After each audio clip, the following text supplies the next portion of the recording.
Actually, it might be easier just to do it without it. This on there.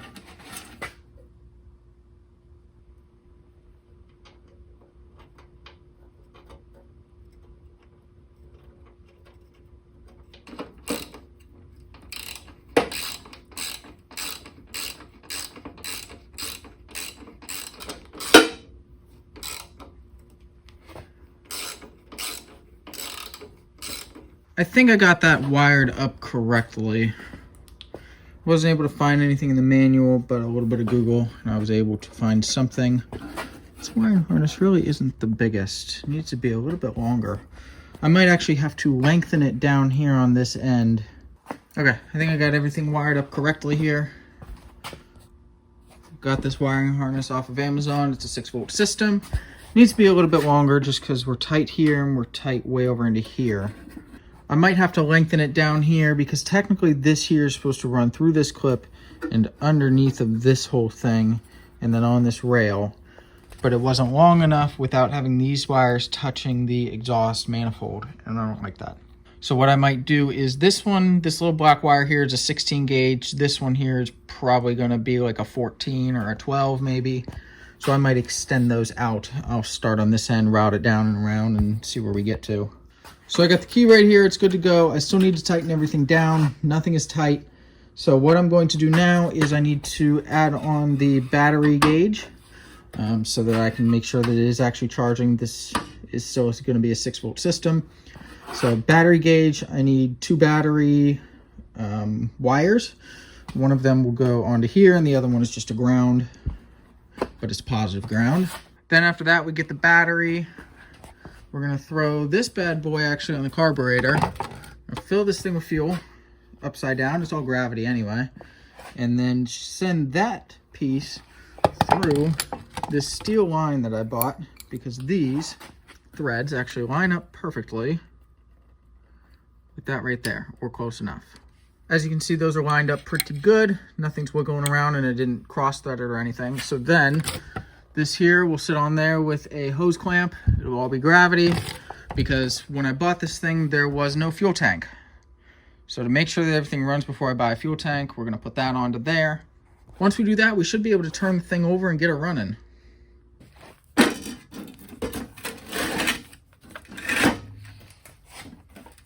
not gonna be able to swing, but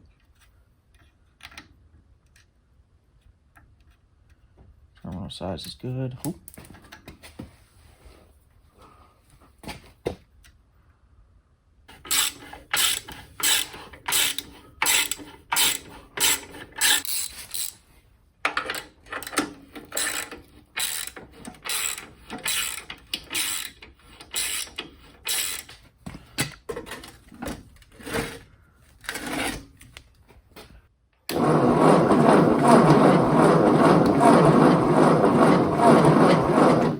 Okay, so cylinder 4 had about 75.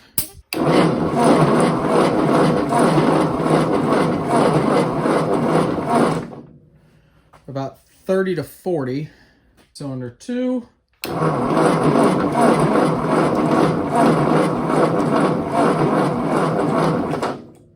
Yeah, about 60 to 65.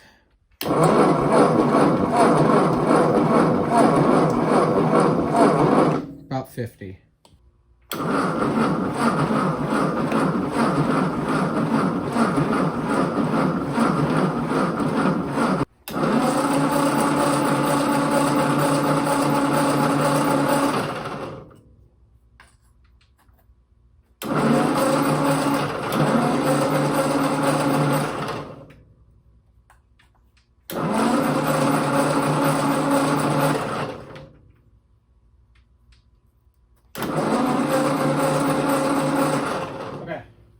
So I have no spark.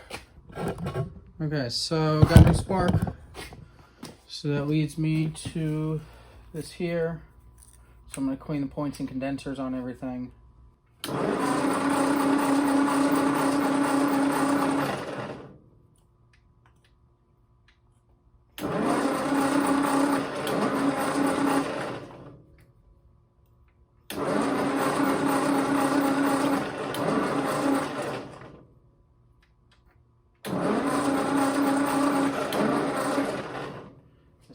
any spark.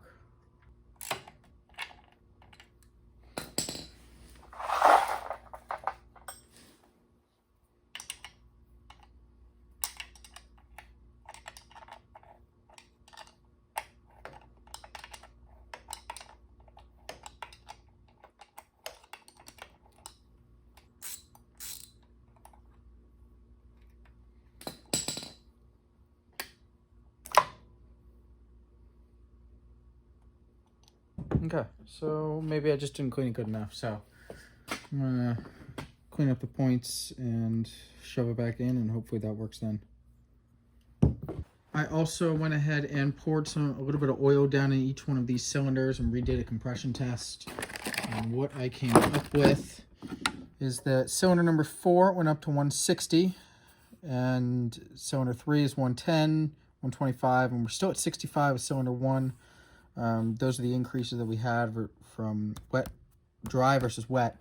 So I'm going to throw some marbles in there, the mystery oil or whatever that stuff is called, and then I will let that soak overnight and we can try it again. What I also need to do is reprime the oil system because I had the little gauge off when I was pulling off the steering box. So I went ahead, got the distributor working just fine. I replaced all the inner parts of it. This is the same coil, but now I finally have spark.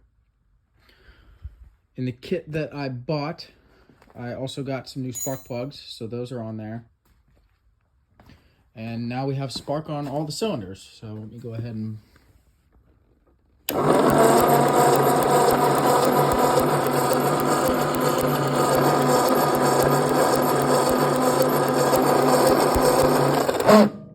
So, now that we have spark on all the cylinders, I'm going to reconnect my fuel onto here, which still is kind of a little shoddy, but it is what it is. As long as I get the thing running, that's really what I care about. So I'm going to pop those spark plugs back in, throw the fuel on there, and we can turn her over again.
Okay, that's a sign at least.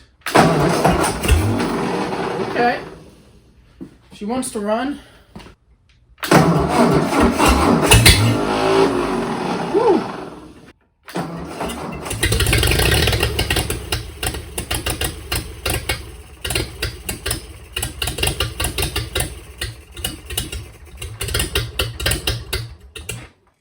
What I'm going to do right now is throw the radiator back on, so that way if we actually get her running good, then we can leave it run and we can potentially clean out some of the engine. But she likes to run. It looks like it's running out of fuel though, which is why it didn't want to run.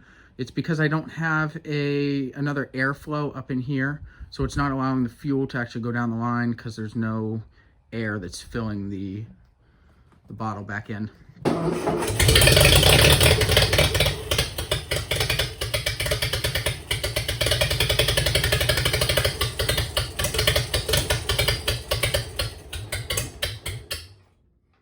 Well, we were close. We kind of got her going. So what I'm going to do now is I need to look at that carburetor, make sure that float's actually working.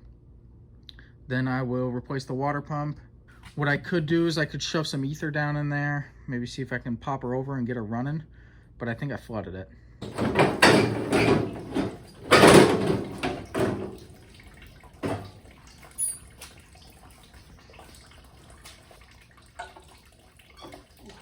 All that's left is waiting for that to drain. But while that is happening, While that is draining, I'm going to take this carburetor off. I bought a cheap Chinese carburetor because it was cheaper to buy this than it was for the parts for the original carburetor, but I think I'm going to salvage the parts off of this one to put onto the original because this carburetor is just dumping fuel. I also want to look at this, the throttle. It doesn't come back all the way back in here, and it doesn't come forward all the way. I think something along the lines of right in there, it connects to a rod. That rod there is where it connects to. I think it slipped out of the little grooved out place in the bolt when I took the steering box off. So I might as well tackle that at the same time while I got the hood off. Okay, fixed that with the new bolt in there. The other one was kind of ripped out. Here's the other one, so I swapped that out. So now it's pretty good. It still doesn't quite go all the way up for some reason. That there's as far as it'll let me go. With this rod in there, I would think that there's some sort of adjustment there, but I don't think it's going to get me the amount that I think it needs. Because you're talking about it coming back in there. And this here is as far as it'll go. I don't think I'm going to get that amount. But oh well. So now what I can do is now I can put the battery box back on, the battery back in, and everything like that. Then we can take the radiator off. Okay, good.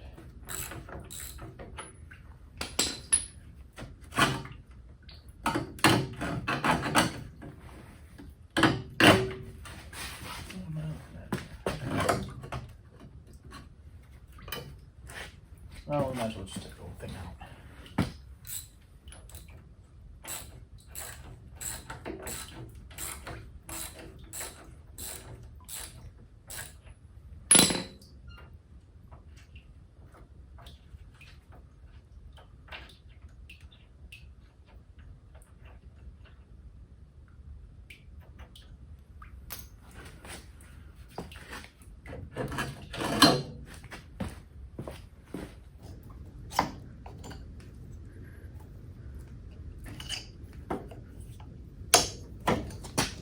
Perfect.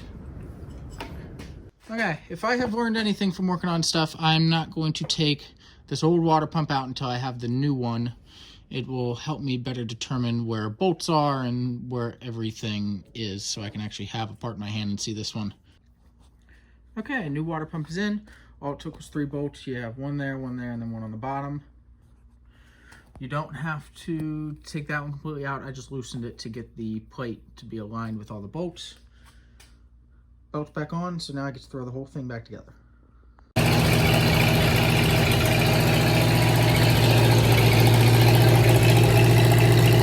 Finally got it running!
gonna turn the fuel off, let it die.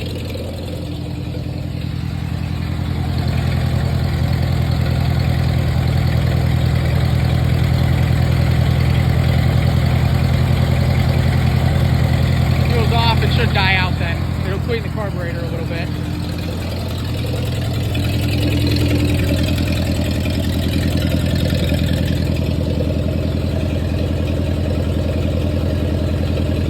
Yeah, that should kill it.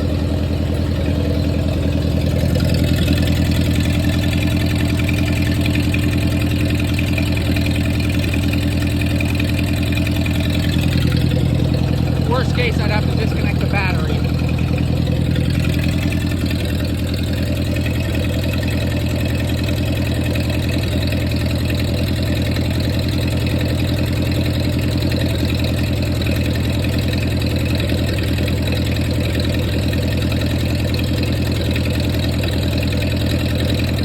Or you can put your hand over top of the end of that carburetor. Let it die from airflow, but it might be a little hot right there.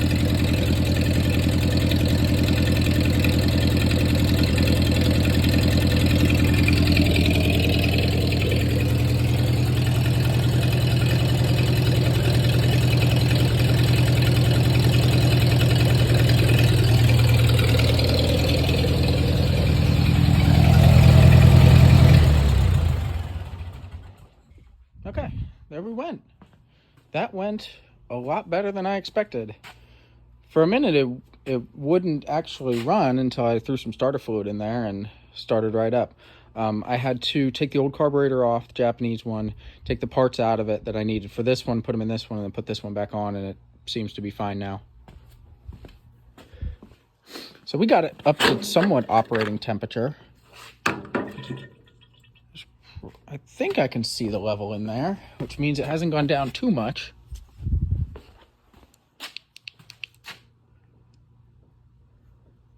I see it a little bit in there, and it's not the best looking color, so I could always drain that out and refill it again with just regular water. Yeah, I think that will do it for this video. What I will probably do is I'll do some tuning on it off camera. I'll throw some gas in there, put some seafoam, let it run, and figure out the ignition. PTO worked and everything too, so that's going to be it for this one. I will see you in the next one.